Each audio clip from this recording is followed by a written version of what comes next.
Likewise, Carl Hall and all the other chosen members of the ship's company for the Triton attended intensive training classes at EB to achieve some degree of mastery over all of the new systems that the boat would have. For the fleet boat generation, the brand new concept of nuclear power was a whole different animal. Carl recalled the engineers at EB who had designed the various systems also delivered most of the lectures.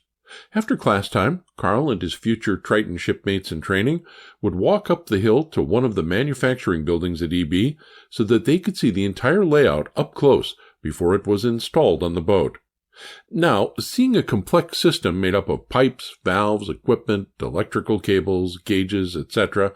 on a factory floor was one thing. Installing that system within the tight and unforgiving confines of a submarine, ensuring that many parts of the infrastructure would have to pass through the solid steel watertight doors separating the various compartments on the boat with no margin for error, well, that was something else. Carl had a front row seat to this engineering marvel.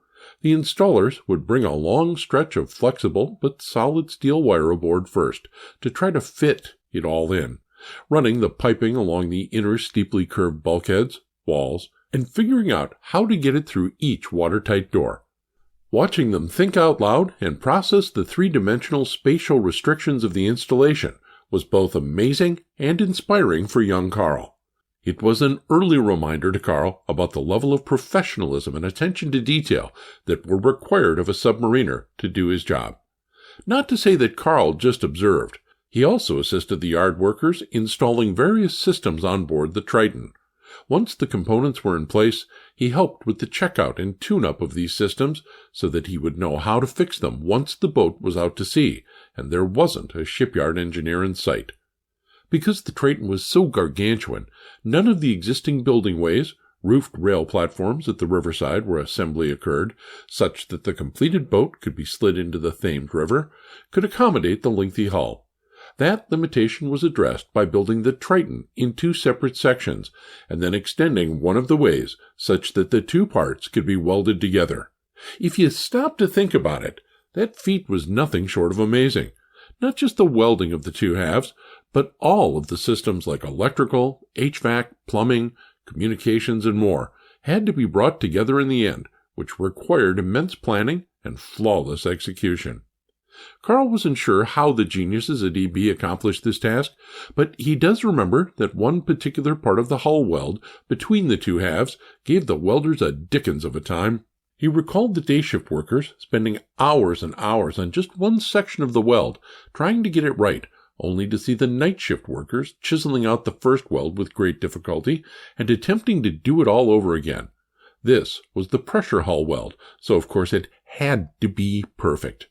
Finally, the great new submarine was completed, and she was launched to great fanfare on 19 August 1958. Carl stood topside, riding her down the ways into the Thames. That was a solemn honor only bestowed to plank owners, those members of a boat's initial crew, and those who were on board when it launched. The rest of 1958 was split between abbreviated sea trials off the New England coast and post-shakedown availability, PSA, at the shipyard, where various problems encountered during operation were addressed. Although he was striking for QM, Carl spent a lot of time at the diving control station as a sternplane operator. This planesman also controlled the rudder. Carl remembers the thrill of hearing the klaxon sound and the order given during the inaugural trip. Dive! Dive! When the mighty Triton submerged for the first time, Carl was at the stern planes to put the proper angle on them to dive deep into the ocean. After 3 months of sea trials and shipyard modifications, the Triton was commissioned on 10 November 1959. As the new decade of the 1960s was ushered in, plans were set into motion at the Pentagon for a bold adventure at sea that would fascinate a world audience and create enormous positive ink for the Navy and its expanding class of amazing submarines.